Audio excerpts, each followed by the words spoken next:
Very nice. Okay. Let's move to Taylor B in Heartland, Michigan. And Taylor writes, I initialed a change to purchase, I initialed, excuse me, let me start this over again. Sure. I initialed a change to a purchase offer that concerned some items in the home that the buyer wanted, but I decided to keep them before I sell. I crossed out the fact that a large chandelier would remain with the home. It won't. I crossed it out with a line through it, and then I initialed it. We have a closing in a week, and the chandelier came up during the walkthrough. I told the buyer's agent that the chandelier is coming with me. Now all hell has broken loose. It's a little dramatic, Taylor. Right. The value of the chandelier is about $15,000. Okay. They want the $17,000. They want a $17,000 credit, or they say they're going to walk. Seriously, can they do that? From Taylor in Heartland. Wow. Well, first of all, I don't know how they went from 15 to 17. Yeah. But, you know, I'm just going to give, I would have to see these documents. Okay, Sure. that's number one, as all is most often as I say that I do. However, when it comes to contracts, and that's all a purchase agreement is, it's a contract. It's an offer and it's an acceptance. If there's a change, if Blair offers me A and I turn around and say, I'll take A, but I'm going to also add B to it, and then I send it back to you, Mm-hmm. Blair, what I didn't accept your offer. I gave you a counter offer. Okay. And if they don't agree to it, if you don't agree to it, it's not binding. Mm-hmm. So in this situation, this is a very hard question though in real estate, because whether or not this is a material item to the transaction is Okay. very important as well. There are so many papers that fly in, go back and forth in a real estate transaction.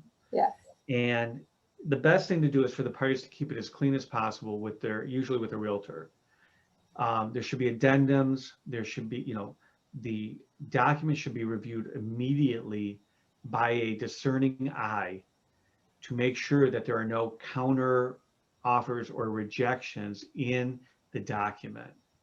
I prefer to have counter offers or addendums attached to the purchase agreement. That's what an addendum is.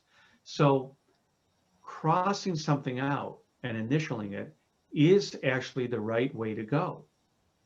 This seller did that. The problem is the buyer didn't initial it either. Right. There was no, it That's sounded like right. no So it's a adjustment. counter. Mm-hmm. So technically the argument could be, well, there was no meeting of the minds, therefore they don't have a contract. But normally that's reserved for items that are material to a transaction, such as what type of mortgage are you going to get? Hey, what's the closing date? What's the sales price? What's the commission?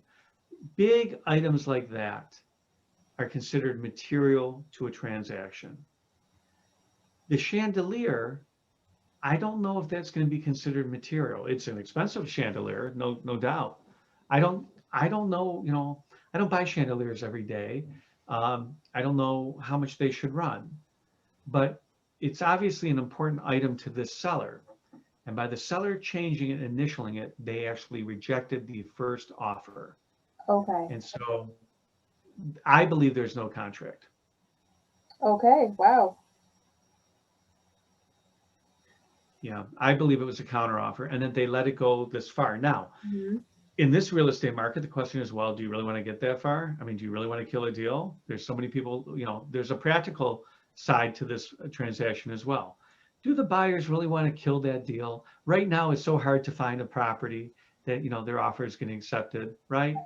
Right. So do they really want to kill that deal? And does the seller really care? If I'm the seller and I know there's a bunch of people out there right now, I might say, yeah, go buy, go ahead. I call their bluff and say, you're buying it. If you don't want the chandelier, I mean, if you want the chandelier, it's too bad. I'm taking it. In this market, I believe you could get away with it. Okay. Well, all right, Taylor. There How are you we go. doing? Offer and acceptance. Offer and acceptance are two of the 5 things that you have when Mhm, it comes to a valid contract. Offer, acceptance, in real estate in writing, consideration, mhm. right? And meeting of the minds. Okay.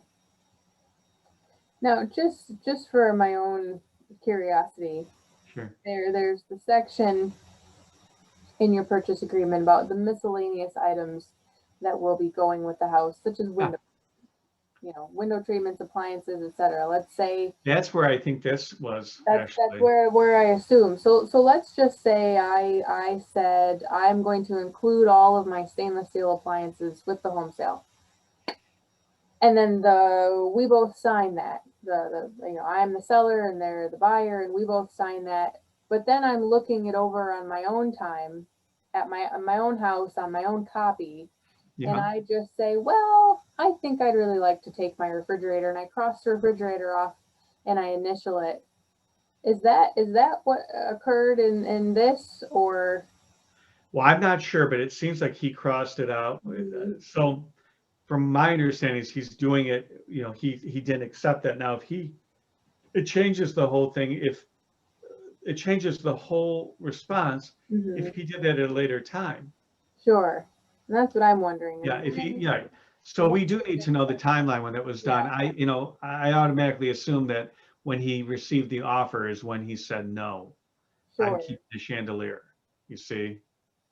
Sure, just because it says I crossed it off with a line and initialed it, and we have a closing in a week, the chandelier came up during the walkthrough. This makes it sound like the buyer's final walkthrough prior to closing. Okay. So, it's a good exercise here. So And the it's first way I answered, now let's use it based on your understanding. And that is everything's going smoothly. And then he makes the change. And then, and now they're going through the walkthrough. And this is a, post contingency item, meaning all the contingencies have been waived and they're about to go to closing. No, then it's not effective. It doesn't matter. He has to give the chandelier. Okay. so in That that would change it. Yeah, definitely. okay. That's So good. so in the first scenario, the chandelier doesn't matter, but in the second scenario, and that's how I don't know. Again, Right. it's one of those Taylor. We have to see the document. Well, we have to see the docs. We have to talk to them a little bit further because there's a timeline in there. Yep, Um, but no, it's actually quite interesting how you brought that up because yes, it's like saying tomato and tomato, you're right. right? When do- you know, it's Hmm. when the information is provided and how you say it. Exactly. Okay. All right. Very interesting. Very interesting. Okay.